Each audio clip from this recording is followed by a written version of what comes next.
Today, but I speaking about John chapter 10 and 10. నా ప్రియ సహోదరులారా, ఈరోజు యోహాను సువార్త 10వ అధ్యాయము 10వ వచనంలో బైబుల్సే అండ్ జేసస్సే ప్రభు చెప్తున్నటువంటి మాట ఏమిటంటే, నేను మంచి కాపరిని, నా గొర్రెల కొరకు నేను ప్రాణమును పెట్టేదను లేక ఇచ్చేదను. నా ప్రియ సహోదరులారా, ప్రభు యొక్క గొర్రెలు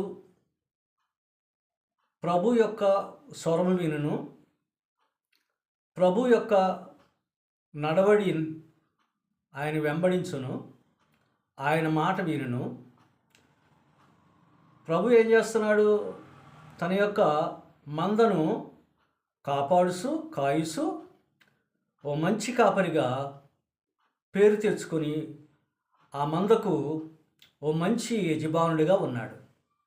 ప్రియులారు, ఇక్కడ ఒక మాట గమనించాలో మన అందరం కూడా అర్థం చేసుకుందాం. ఏంటంటే, ఇద్దరున్నారు ఇక్కడ. ఒకడు జీతగాడు కాపరి, రెండవది క్రీస్తు కాపరి, అంటే మంచి కాపరి, ప్రధాన కాపరి. ఈ ప్రధాన కాపరి అంటే యేసు ప్రభు మంచి కాపరి కనుక తన గొర్రెలను కాయచ్చు పచ్చగ బయళ్ళలో తీసుకువెళ్ళి వాటికి ఏది కావాలో సమృద్ధిగా మేపుసు, సమృద్ధైనటువంటి ఆహారం ఇచ్చుసు, వాటిని కాపాడుతూ ఉన్నాడు. ప్రియులారు, ఇక్కడ ఒకటి అర్థం చేసుకోండి. కాపరి అంటే క్రీస్తు, జీతగాడు కాపరి అంటే యజమానుడి కింద ఉండేవాడు. అలాగే గొర్రెలు అంటే మనం, ఈ లోకంలో ఉన్నటువంటి ప్రజలు. క్రీస్తు తన గొర్రెల కొరకు ప్రాణం పెడుతున్నాడు, అంటే మన కొరకు తన ప్రాణం పెట్టాడు. మనల్ని సమృద్ధిగా దీవించాడు, మనల్ని సమృద్ధిగా ఆశీర్వదించాడు, మనల్ని సమృద్ధిగా ఈ లోకంలో ఏది అవసరమో మానవునికి అది ఇచ్చాడు, ఇస్తూ ఉన్నాడు కూడా. అందరము అది పొందిన వారమే. ఇది మంచి కాపరి యొక్క ఉద్దేశం. ఇక జీతగాడైనటువంటి కాపరి ఉన్నాడు. అతను కూడా పచ్చక బయలులో మేపుకెళ్తూనే ఉన్నాడు. కానీ అక్కడ కావాల్సింది ఏంటంటే, ఒక బాధ్యత లేదు అతనికి. ఏదో తోలుకెళ్తాడు, అది బేసినియా లేదా అనేది చూడడం, అవి నీళ్ళు పెట్టాలా లేదా చూడడం. ఎందువల్లంటే అతను పాలేరు కనుక, జీతగాడు కనుక. వాటికి ఏది ఆహారం మంచిదో, ఏది సమృద్ధియో, ఏది ఎలా కాపాడాలో, ఎలా తోలుకెళ్ళాలో, ఎలా దీన్ని సమృద్ధిగా వినియోగించుకోవాలో ఇవి నావి అనుకోడు. ఎందుకంటే ఇవి యజమానుడి కనుక. అటువంటి గొర్రెల కాపరులు కూడా ఉన్నారు ఈ రోజుల్లో. అలాగే గొర్రెలు కాస్తూ ఉండగా గొర్రెలకి ఏదైనా ప్రమాదం వచ్చిందనుకోండి, జీతగాడు పట్టించుకోడు.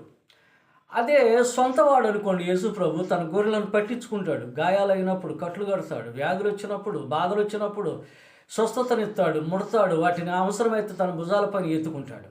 ఇది క్రీస్తు మంచి కాపరి విధానం. అయితే జీతగాడి యొక్క విధానం చెప్తాను, వినండి. వాడు కూడా జీతగాడే, కాపరే, కానీ తాత్కాలికమైన వాడు, బాధ్యత లేనిటువంటి వాడు కనుక తోడేలు. ఇది మూడవది.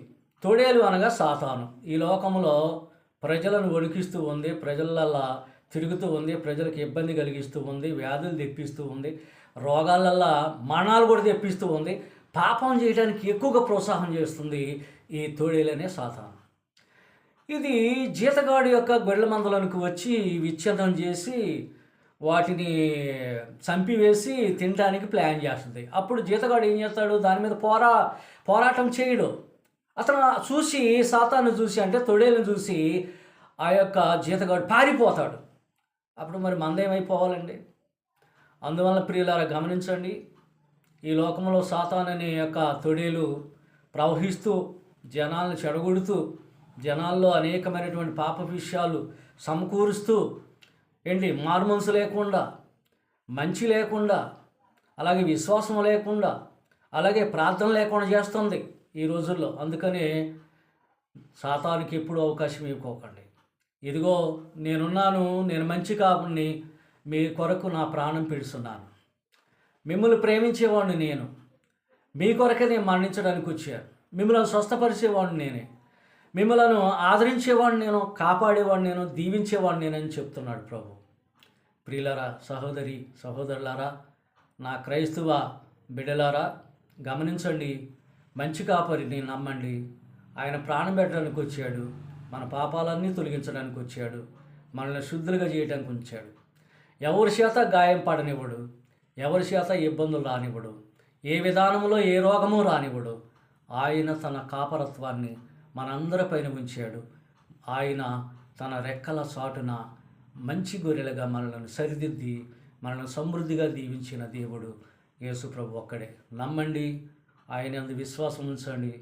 ఈ యొక్క వాక్యం ప్రతి వారికి ఫలింపజేయనుగాక. ఆమేన్.